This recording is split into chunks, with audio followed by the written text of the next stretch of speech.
Hello dear friends, welcome to the official YouTube channel of the academy. हम पढ़ रहे थे basic feature of the Indian constitution, जिसमें हम फंडामेंटल राइट्स के टॉपिक को शुरू किए हुए थे। आर्टिकल 18 तक हम कंप्लीट कर चुके थे, यानी कि राइट टू इक्वलिटी को हम कंप्लीट कर चुके थे। आज हम चलेंगे अगले फंडामेंटल राइट्स की तरफ, जो है right to freedom. Right to freedom को आर्टिकल 19 से 22 के बीच में मेंशन किया गया है।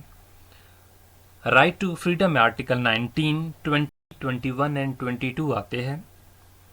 आर्टिकल 19 के बारे में पढ़ेंगे। आर्टिकल 19 क्या कहता है? Protection of certain rights regarding the freedom of speech. Article 19 guarantee करता है टू ऑल द सिटीजन, जितने भी सिटीजन हैं, इनको 6 ऐसे राइट्स जो है वो फ्रीडम के देता है। कितने राइट्स देता है? 6 जो है वो राइट्स फ्रीडम के देते हैं। एक राइट को जो है वो डिलीट कर दिया गया है। अब वो 6 राइट्स कौन से हैं? पहला राइट हमारे पास आता है to freedom of speech and expression.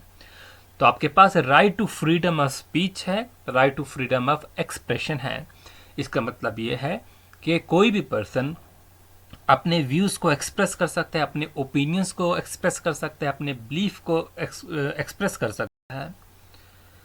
अब ये एक्सप्रेशन जो है उसके वर्ड्स से भी हो सकती है, वर्ड्स ऑफ माउथ से भी हो सकती है, राइटिंग में भी हो सकती है, वो कुछ प्रिंट भी कर सकता है, फॉर्म ऑफ पिक्चर्स भी जो है वो किसी भी मैनर में जो इस चीज़ को एक्सप्रेस कर सकता है। बट यहाँ पर याद रहे, right to freedom of speech तो दिया गया है, लेकिन किसी और फंडामेंटल राइट को वायलेट ना करे। जैसे कि हमने प्रेम्बल में पढ़ा था कि नेशनल यूनिटी एंड इंटीग्रेशन के लिए जो है वो काम करना है।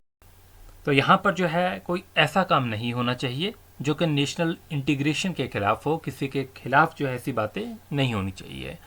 यहाँ पर फ्रेटर्निटी को जो है मेंटेन करके, भाईचारे को मेंटेन करके जो है वो रखना है। सेकंड राइट है right to assemble peacefully and without arms. तो आपके पास ये राइट दिया गया है कि आप जो है वो पब्लिक मीटिंग्स को होल्ड कर सकते हैं, डेमोन्स्ट्रेशन भी कर सकते हैं, प्रोटेस्ट भी कर सकते हैं, प्रोसेशंस अगर निकालना चाहे वो भी निकाल सकते हैं। इसका ये मतलब नहीं कि आप जो है वो वायलेंस करें, आप जो है मिलकर जो है वो जो है असेंबल होकर जो है आप जो है कोई स्ट्राइक्स करें, कहीं पर रियॉट्स करें, दंगे करें, ये नहीं होना चाहिए। प्रोटेस्ट आप कर सकते हैं, पीसफुल प्रोटेस्ट होना चाहिए। टू फॉर्म एसोसिएशन यूनियंस, आपके पास ये भी राइट है कि आप एसोसिएशंस बना सकते हैं, आप यूनियंस बना सकते हैं। अब एसोसिएशन और यूनियंस बनाने के लिए जो है आप जैसे कि ट्रेड यूनियंस बना सकते हैं, आप ऑर्गेनाइजेशंस बना सकते हैं, आप पार्टनरशिप फिर्म्स भी बना सकते हैं, पॉलिटिकल पार्टीज भी बना सकते हैं, कंपनीज भी बना सकते हैं, आप सोसाइटीज़ भी बना सकते हैं, बॉडी जो पर्सनस होते हैं वो भी आप बना सकते हैं। नेक्स्ट हमारे पास है the to move freely throughout the territory of India. तो आपके पास अगला जो राइट दिया गया है राइट टू फ्रीडम में, right to move freely throughout the territory of India. तो इस फ्रीडम के जो है 2 डायमेंशन है बेसिकली। क्या आप जो है कंट्री के किसी भी पार्ट में जो है मूव कर सकते हैं, right to move inside the country, ये आपका आर्टिकल 19 कहता है। क्या कहता है आर्टिकल 19? ये राइट टू मूव लेकिन इनसाइड द कंट्री। लेकिन अगर एक पर्सन जो है वो कंट्री से बाहर जाता है, क्या उसके पास ये इख्तियार है right to move out of the country? तो वो कंट्री से बाहर जा सकता है। और उसके बाद उसके पास ये राइट भी है right to come back to the country. तो वो आर्टिकल 21 कहता है, 19 कहता है वो जो है कंट्री के किसी भी पार्ट में जा सकता है, और 21 कहता है कि उसके पास ये राइट है कि वो दोबारा जो है कंट्री में वापस भी आए। तो right to move freely throughout the territory of India, ये आप याद रख लेंगे। नेक्स्ट हमारे पास है to reside and settle in any part of the territory of India. आपके पास ये राइट है कि आप जो है सेटल भी हो सकते हो, रह भी सकते हो किसी भी पार्ट में इंडियन टेरिटरी में। अब इसका ये मतलब है कि आप इंडिया के जो ज्योग्राफिकल बाउंड्री है उसके किसी भी पार्ट में रह सकते हैं, लेकिन आप जानते हैं कि फंडामेंटल राइट एब्सोल्यूट नहीं है, एक्सेप्शंस ऑलवेज देयर। जैसे कि कुछ अंडमान निकोबार की अगर हम बात करते हैं, वहाँ पर कुछ ऐसे एरियाज भी है, कुछ ऐसे आइलैंड्स भी है जहाँ पर जो है एलो नहीं है, वहाँ पर वहाँ की नेटिव ट्राइब्स रह रही है जो कि काफ़ी जो है वो अभी उन टेक्नोलॉजी के ज़माने में नहीं रह रही है। तो यहाँ पर जो है तो राइट जो है वो outsiders to reside and settle in the tribal areas जो है वो रिस्ट्रिक्ट किया गया है to protect the distinctive culture and the custom of the scheduled tribes and to safeguard their tradition vocation than properties against the exploitation. इस बात को भी मद्देनजर रखा गया है। तो अगला जो हमारे पास है, it guarantees to Indian citizen the right to acquired hold and dispose of the property, जो कि डिलीट कर दिया गया है। फिर हम चलते हैं अगले, टू प्रैक्टिस एनी प्रोफेशन और to carry on any occupation trade and business. तो आप जो है कोई भी प्रोफेशन जो है वो इख्तियार कर सकते हैं। ठीक है, आप डॉक्टर बन सकते हैं, इंजीनियर बन सकते हैं, आप बैंकर बन सकते हैं। ठीक है, आप किसी भी डिपार्टमेंट में जो है वो काम कर सकते हैं। उसके बाद जो है आप कोई भी ऑक्यूपेशन ले सकते हैं। आप डॉक्टर बनकर जो है आप, ज़रूरी नहीं है कि आप जो है कंसल्टेंसी का यही काम करें या जो है कंसल्टेंट ही बने। ठीक है, आप कोई और काम भी कर सकते हैं। डॉक्टर बन के जो है बैंकर भी ये ऑक्यूपेशन भी इख्तियार कर सकते हैं, ये आपके पास राइट है। ट्रेड आप कर सकते हैं, आप बिजनेस कर सकते हैं, आपके पास ये जो है वो दिया गया है राइट। अच्छा, यहाँ पर याद रखना, जो भी प्रोफेशन है वो लीगल होना चाहिए, इलीगल नहीं होना चाहिए। ठीक है, इसका ये मतलब नहीं कि आप जो है वो इमोरल एक्टिविटीज़ में जो है वो इन्वॉल्व हो जाए, जैसे trafficking of women, trafficking of children का काम करे। ठीक है, फिर जो डेंजरस जो दूसरे वो काम है, जैसे कि हार्मफुल ड्रग्स है, एक्सप्लोसिव्स का काम है, ये काम करे आप। ठीक है, इस पर रोक है। यहाँ पर एक नोट डाउन करने की बात है कि नेशनल इमरजेंसी कंट्री में लगती है तो आर्टिकल 19 जो है ये सस्पेंड हो जाता है अंडर द आर्टिकल 358। तो नेशनल इमरजेंसी जो लगती है कंट्री में उस टाइम वो 352 आर्टिकल के तहत लगती है नेशनल इमरजेंसी कंट्री में। आर्टिकल 19 जो होता है वो सस्पेंड हो जाता है। तो ऐसे क्वेश्चन बनता है कि कौन सा आर्टिकल सस्पेंड होता है, कौन सा आर्टिकल सस्पेंड नहीं होता है। तो आर्टिकल 19 जो है वो ऑटोमेटिकली सस्पेंड हो जाता है। अब हम बात करने वाले हैं राइट टू फ्रीडम में आर्टिकल 19 से 22 के बीच में आर्टिकल 20 के बारे में। 19 कंप्लीट हो गया, अब 20 है। 20 कहता है protection in respect of conviction for offence. Offence क्या होता है, आप कोई अपराध करते हैं, कन्विक्शन यहाँ पर है, अपराधी मामले में आपको प्रोटेक्शन दी जाएगी। जब कभी आप जो है कोई अपराध करते हैं, ठीक है, तो आपको जो उस अपराधी मामले में जो है प्रोटेक्शन दी जाती है जब तक आपका अपराध जो है वो प्रूव नहीं हो जाता है। यहाँ पर जो है 3 आर्टिकल्स है वो इम्पोर्टेंट है। Articles 21 part 1, part 2 and part 3। Part 1 कहता है right against exposed facto law. इसका ये मतलब है जब कभी आपको सपोज एक पर्सन है, एक्स पर्सन, उसने एक क्राइम किया, आज की डेट में उसने एक क्राइम किया और उस क्राइम की सज़ा है 10 साल। 10 साल जो है उसको जो है वो सज़ा होगी। ठीक है, इसकी डिटेंशन होगी 10 साल। लेकिन नेक्स्ट वीक जो है एक न्यू लॉ पास होता है, इसी सेम क्राइम की सज़ा जो है 20 साल हो जाती है। तब उसे जो सज़ा मिलेगी इसी 10 साल के मुताबिक मिलेगी, उसे 20 साल की सज़ा नहीं होगी। क्योंकि जब उसने क्राइम किया उस टाइम जो रूल बना हुआ था उसके हिसाब से उसको सज़ा मिलेगी। इसे हम बोलते हैं एक्सपोज्ड फैक्टो लॉ। ठीक है, तो यहाँ पे याद रखेंगे article 20 ground protection against arbitrary and excessive punishment to an accused person, चाहे वो सिटीजन ऑफ इंडिया है, चाहे वो फॉरेनर है, या कोई भी लीगल पर्सन है, जिसमें हम कंपनी को भी इंक्लूड करते हैं, कॉरपोरेशंस को भी इंक्लूड करते हैं, इनको हम लीगल पर्सन मानते हैं। फिर आर्टिकल 20 का जो है पार्ट 2 रहता है राइट अगेंस्ट डबल जियोपेरिडी। इसका मतलब no person shall be prosecuted and punished for the same offence more than once.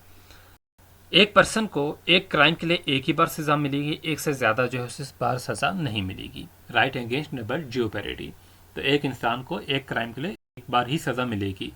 ये अलग बात है कि अगर कोई एक बार अपराध करता है, एक बार कोई ऐसा क्राइम करता है, तो जब भी कंट्री में जो है कंडीशंस ख़राब होती है या इलेक्शन का टाइम होता है तो इन ऐसे पर्सन्स को जो है वो अरेस्ट भी किया जाता है, जिसे प्रिवेंटिव डिटेंशन कहते हैं।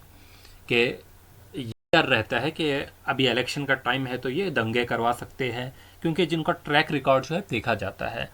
जैसे कहते हैं राइट अगेंस्ट डबल जियोपेरिडी, तो सज़ा उसे एक ही बार मिलेगी, लेकिन जो प्रिवेंटिव डिटेंशन होता है मैक्सिमम जो है 90 डेज़ का जो है वो होता है। अब अगला जो है राइट अगेंस्ट सेल्फ इंक्रीमिनेशन।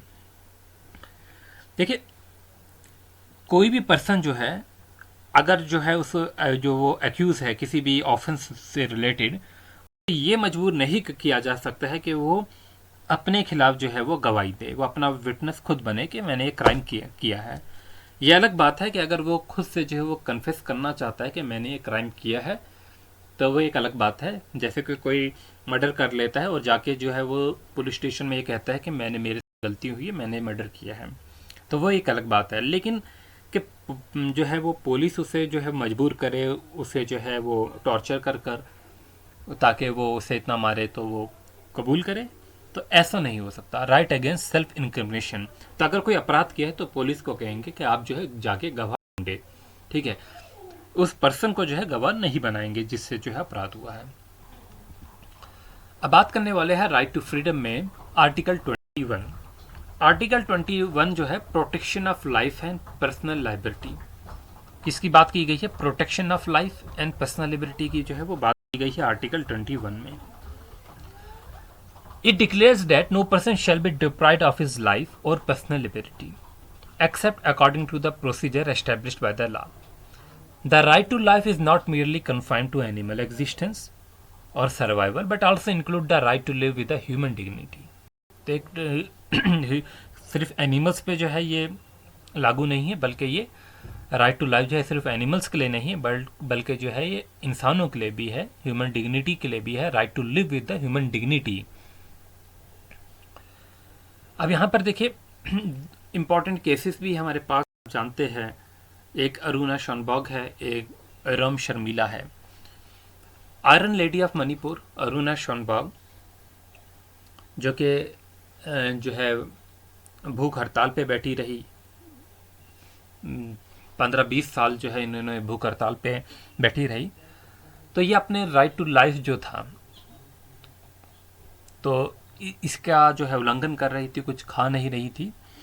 तो गवर्नमेंट जो है, इनकी कंडीशन ख़राब होती थी तो इन्हें जो है वो ग्लूकोज वगैरह जो है, विटामिन, कैल्शियम वगैरह सारी चीज़ें जो है वो दे देते थे।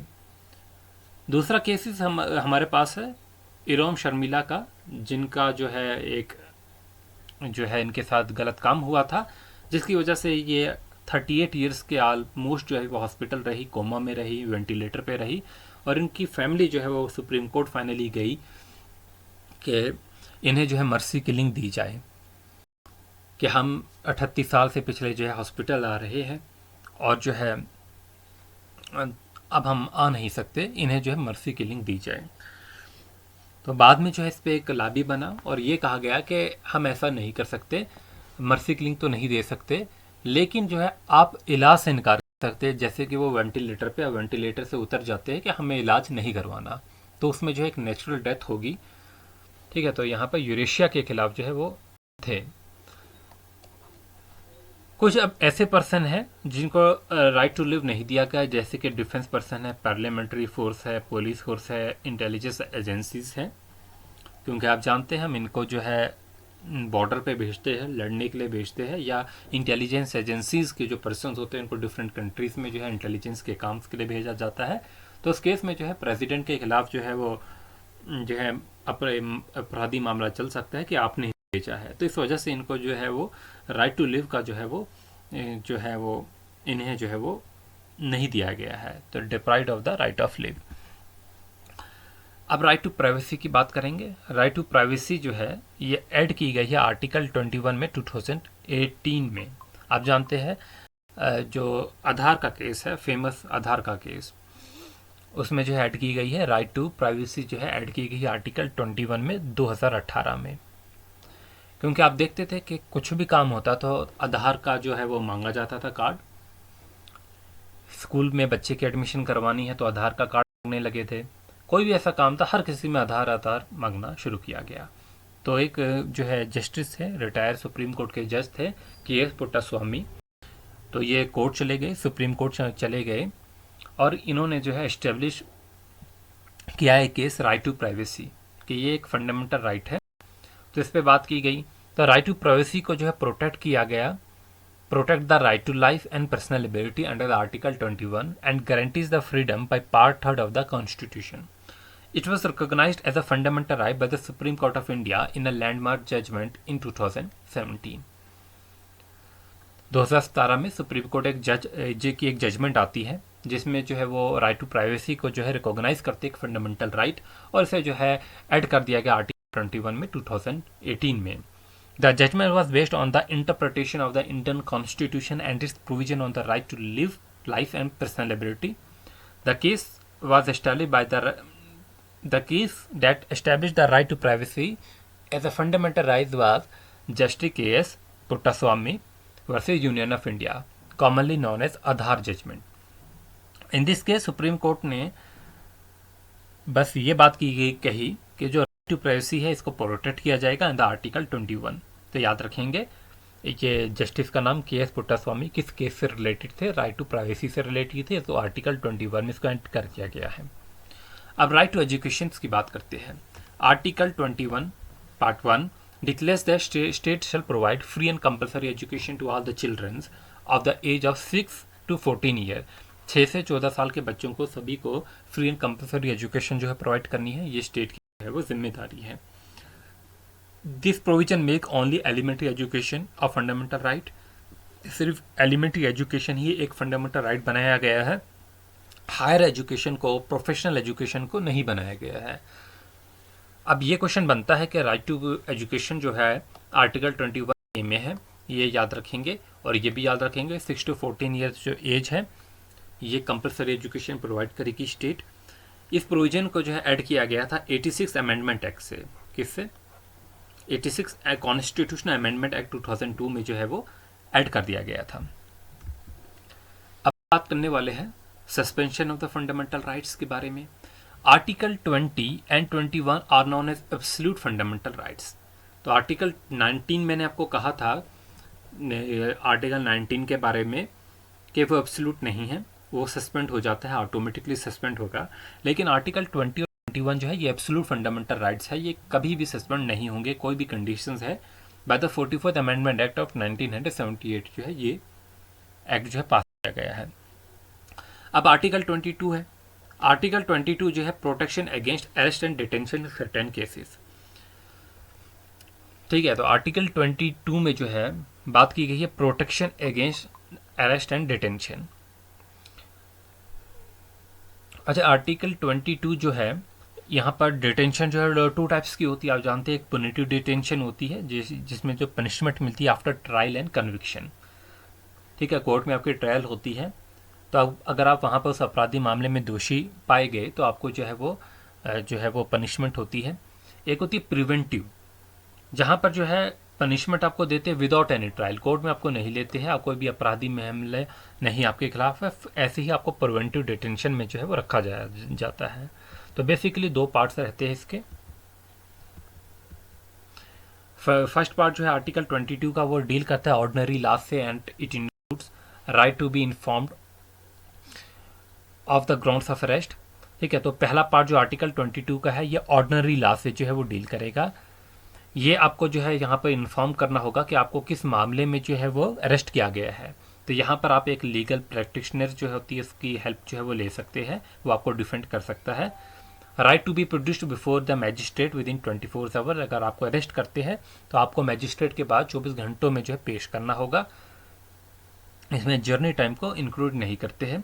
Right to be released after 24 hours unless the magistrate authorises further detention. अगर मैजिस्ट्रेट ने जो है आपको जो है कोई सज़ा नहीं दी, कोई डिटेंशन नहीं है होगी, आपकी बेल मिल गई, तो आपको जो है रिलीज़ करना होगा 24 घंटे में. फिर सेकंड पार्ट आर्टिकल 22 का ये होता है जहाँ पर प्रिवेंटिव डिटेंशन की जो है वो बात की गई है. तो ये citizens of India as well as जो दूसरे फॉरेनर्स हैं उनके लिए भी इंक्लूड है. The detention of a person cannot exceed 3 month. जो जैसे कि मैंने आपको पहले ही कहा कि 90 डेज जो है होती है वो मैक्सिमम जो है वो डिटेंशन पीरियड होगा इसमें. ठीक है, जब भी कोई इलेक्शन वगैरह होते हैं तो जो लोग पहले जिनकी हिस्ट्री होती है कि इन्होंने दंगे किए हैं उनको अरेस्ट किया जाता है. तो यहाँ पर जो है आगे जो है डिटेंशन जो है 3 मंथ्स की मैक्सिमम होती है. लेकिन अगर जो है जब कोर्ट में आपको किया जाता है तो उस पर डिपेंड करता है बाद में जो है कोर्ट का डिसीजन क्या आता है. अभी यहाँ पर देखिए हमारे पास जो है वो ऑफेंस जो है वो दो टाइप्स के होते हैं, एक कॉग्निजेबल ऑफेंस होता है, एक नॉन कॉग्निजेबल होता है। कॉग्निजेबल ऑफेंस जो होता है is one which the police is authorise to take cognizance of the crime at its own, जहाँ पर जो है पुलिस अरेस्ट कर सकती है आपको, जो भी हीनियस क्राइम होता है जैसे मर्डर हो गया, रेप हो गया, थेफ्ट हो गया, किडनैपिंग होगी, पुलिस जो है वो आपके पास जो है वो ऑथोराइज होती है कि एक्शन ले सकती है, विदाउट एनी वारंट जो है आपको अरेस्ट कर सकती है। नॉन कॉग्निजेबल ऑफेंस जो होते हैं ये चीटिंग के केस होते हैं, डिफेमेशन के केस होते हैं, जो कि लेस हीनियस होती है। इसमें जो है आपको अरेस्ट करने के लिए जो है वारंट की ज़रूरत पड़ती है, पुलिस आपको अरेस्ट नहीं कर सकती। यहाँ पर कोर्ट की जो है वो अप्रूवल होनी चाहिए, ठीक है, कि आपको अरेस्ट करना होगा, इन्वेस्टिगेशन के लिए जो है अप्रूवल होना चाहिए। तो यहाँ पर जो है कॉग्निजेबल में जो है एफआईआर भी होगी, लगेगी आपको, कंप्लेंट भी, पेटिशन जो है वो एफआईआर भी दर्ज करेगा, कंप्लेंट भी, और यहाँ पर जो है नॉन कॉग्निजेबल में कंप्लेंट ही खाली। ठीक है, तो अब यहाँ पर ये हम पढ़ चुके हैं। अब राइट अगेंस्ट एक्सप्लॉयटेशन की बात करते हैं।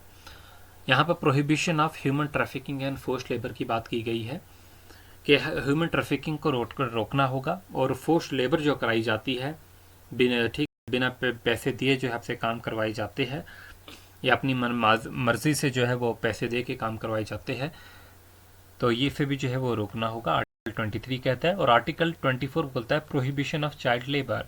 आप देखते हैं कि फ्री एंड कंपलसरी एजुकेशन है 14 ईयर्स के बच्चों के लिए, तो यहाँ पर जो है चाइल्ड लेबर को जो है रोका गया है, और जो है 14 ईयर्स के बच्चे जो है वो आपको किसी भी शॉप पे काम करते हुए नहीं दिखने चाहिए, ठीक है, उनसे लेबर का काम नहीं कराएंगे। हाँ, इसमें कुछ केसेस है ऐसे कि आप जो है उनको डोमेस्टिक हेल्प के लिए जो है वो रख सकते हैं, सब्जी वगैरह लाने के लिए, उस तरीके से जो है काम करा सकते हैं, लेकिन उनकी एजुकेशन का ख्याल आपको रखना होगा, ठीक है। तो ये हमारे पास 24 है। नेक्स्ट हम पढ़ने वाले हैं right to freedom of religion. इसे हम जो है वो कल कंटिन्यू करेंगे। आज हम इतना ही कंप्लीट करते हैं। Thanks for watching, wish you good luck.